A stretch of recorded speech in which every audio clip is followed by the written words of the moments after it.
ഷാരൂൺ രാജിനെതിരായിട്ടുള്ള ഒരു black mail വാദം ഗ്രീഷ്മ ഉന്നയിച്ചിരുന്നല്ലോ. അതെന്തായാലും പോലീസ് തള്ളിയിട്ടുണ്ട്. അതായത് ഒരുമിച്ചുണ്ടായപ്പോൾ പകർത്തിയ ചിത്രങ്ങളും വീഡിയോകളും ഉപയോഗിച്ച് ഈ ഒരു ഷാരൂൺ രാജ് ഗ്രീഷ്മയെ നിരന്തരം ബ്ലാക്ക് മെയിൽ ചെയ്യുകയായിരുന്നെന്നാണ് ഗ്രീഷ്മ പറഞ്ഞിരുന്നത്. അതുകൊണ്ട് തന്നെ ഗത്യന്തരമില്ലാതെ സംഭവിച്ച ഒരു കൊലപാതകമായിരുന്നു എന്നാണ് ഗ്രീഷ്മയുടെ അഭിഭാഷകർ കോടതിയിൽ വാദിച്ചിരുന്നത്. ഗ്രീഷ്മ നടത്തിയ കൊലപാതകത്തെ ജസ്റ്റിഫയബിൾ മർഡർ ആക്കാനുള്ള ഒരു ശ്രമമായിരുന്നു. ഇതിലൂടെ വീണ്ടും ഷാരോണിനെ കൊല്ലാക്കൊല ചെയ്യുകയായിരുന്നു അവർ. എന്നാൽ വിശദമായ ഒരു അന്വേഷണത്തിൽ ഒരിക്കൽ പോലും പോലീസിന് ഇത്തരത്തിലുള്ള ബ്ലാക്ക് മെയിൽ സ്വഭാവമുള്ള ചിത്രങ്ങളൊന്നും കണ്ടെത്താൻ കഴിഞ്ഞിരുന്നില്ല. ഷാരോൺ രാജിന്റെ ഫോണും കമ്പ്യൂട്ടറും എല്ലാം വിശദമായി പോലീസ് പരിശോധിച്ചു വരുന്നു. ഗ്രീഷ്മയുടെ വാട്സാപ്പ് അടക്കം പരിശോധിച്ചും ഇന്നും ബ്ലാക്ക് മെയിൽ സ്വഭാവം കണ്ടില്ല എന്നാണ് പോലീസ് പറയുന്നത്. എന്നാൽ സ്നേഹത്തിൽ പൊതിഞ്ഞ ഗ്രീഷ്മയുടെ ചതിയാണ് ഇവർക്ക് കണ്ടെത്താൻ സാധിച്ചത്. എന്തായാലും തൂക്കുകയറിൽ നിന്ന് രക്ഷപ്പെടാനുള്ള ഗ്രീഷ്മയുടെ ഒരു അടവ് തന്നെയാണ് ഷാരോണിനെ സാമൂഹ്യ വിരുദ്ധമായി ചിത്രീകരിക്കുക എന്നുള്ളത്. അത് സംഭവമല്ല എന്നുള്ള കാര്യം ഇപ്പം പുള്ളിക്കാരിക്ക് മനസ്സിലായിട്ടുണ്ട്. ഈ വാദങ്ങൾക്കെതിരെ കുടുംബം നിയമ നടപടികൾ എടുക്കുന്നതും ആലോചനയിലുണ്ട്. കോടതിയിൽ വാദമായി ഉന്നയിച്ച വിഷയങ്ങളിൽ നിയമ നടപടികൾ സാധ്യമാണോ എന്ന് ഗ്രീഷ്മയുടെ കുടുംബവും പരിശോധിക്കും. തിരുവനന്തപുരം റൂറൽ ജില്ലാ ക്രൈംബ്രാഞ്ച് ആയിരുന്നാണ് ഈ ഒരു കേസ് അന്വേഷിച്ചിരുന്നത്. അന്വേഷണ സംഘത്തിലെ ചില ഉദ്യോഗസ്ഥർ ഗ്രീഷ്മയുടെ വാക്കുകൾ കേട്ട് അന്ന് ഞെട്ടിയിരുന്നു. എന്തിനു കൊല ചെയ്തു എന്ന് അന്ന് പോലീസ് ഉദ്യോഗസ്ഥർ ചോദിച്ചപ്പോൾ ചിരിച്ചുകൊണ്ട്, അതും യാതൊരു കൂസലില്ലാതെയാണ് ഗ്രീഷ്മ അതിന് മറുപടി നൽകിയത്. ഷാരോണിനോടൊപ്പം ജീവിക്കാൻ ഒരു ആഗ്രഹവുമില്ല എന്നും പോകാൻ പറഞ്ഞിട്ട് ഷാരോൺ പോകുന്നുമില്ല, പിന്നെ കൊല്ലുകയല്ലാതെ മറ്റൊരു മാർഗമില്ലായിരുന്നു എന്നായിരുന്നു ചിരിച്ചുകൊണ്ട് അന്ന് ഗ്രീഷ്മ പറഞ്ഞത്.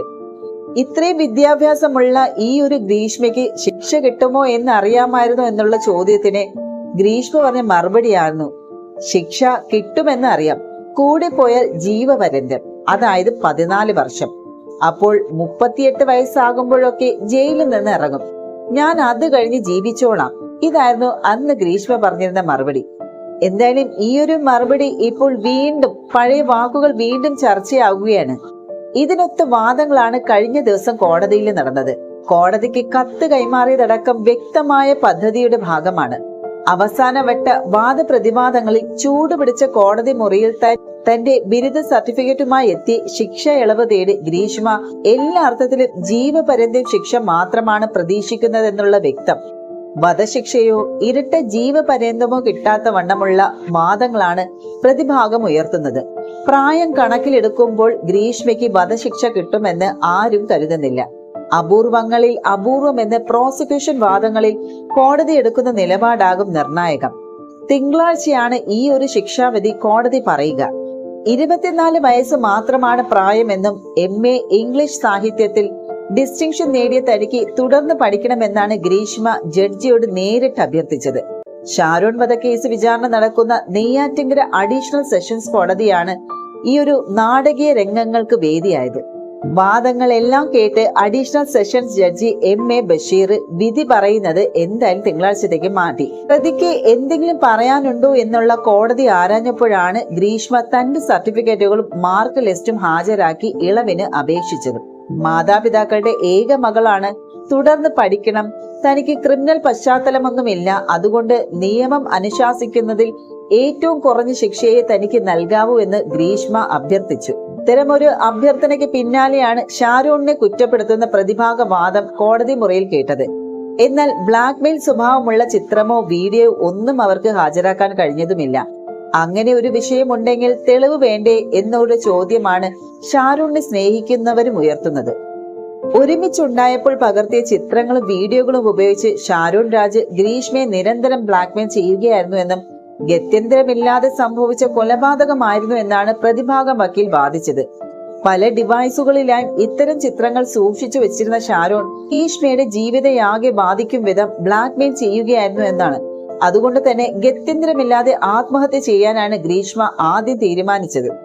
അതിന് ശ്രമിക്കുകയും ചെയ്തു. സമൂഹ വിരുദ്ധ പെരുമാറ്റമുള്ള ഷാരോൺ ഗ്രീഷ്മയെ മർദ്ദിക്കുകയും ചെയ്തിരുന്നുവെന്നും സ്വസ്ഥമായ ജീവിതം ആഗ്രഹിച്ച പ്രതി സമൂഹത്തെ മാനിച്ചിരുന്നു. ഒരു ക്രിമിനൽ പശ്ചാത്തലവും ഇല്ലാത്ത പ്രതിക്ക് മാനസാന്തരത്തിന് അവസരം നൽകണമെന്ന് പ്രതിഭാഗം വാദിച്ചു. ഷാരോൺ കൊല കേസിൽ ഗ്രീഷ്മ കുറ്റക്കാരിയാണെന്ന് വെള്ളിയാഴ്ച കോടതി കണ്ടെത്തിയിരുന്നു. കേസിലെ രണ്ടാം പ്രതിയായ ഗ്രീഷ്മയുടെ അമ്മയെ വെറുതെ വിടുകയും ചെയ്തു. തെളിവ് നശിപ്പിച്ച് കേസിലെ അമ്മാവൻ നിർമ്മൽ കുമാരൻ നായരും കുറ്റക്കാരനാണെന്ന് കോടതി കണ്ടെത്തിയിരുന്നു. കൃത്യമായി ആസൂത്രണം ചെയ്ത ഒരു ചെറുപ്പക്കാരന്റെ ജീവൻ ഇല്ലാതാക്കിയ ഗ്രീഷ്മയ്ക്ക് പൈശാചിക സ്വഭാവമാണെന്നും കുറ്റബോധം പോലും ഇല്ലാത്ത പ്രതിക്ക് വധശിക്ഷ തന്നെ നൽകണമെന്നും special public prosecutor VS Vineeth Kumar വാദിച്ചത്. 11 ദിവസത്തോളം ആശുപത്രിയിൽ കിടന്ന ഷാരോൺ അനുഭവിച്ച വേദന ഡോക്ടർമാരുടെ മൊഴികളിലുമുണ്ട്. ശരീരമാസകലം രക്തസ്രാവമായിരുന്നു.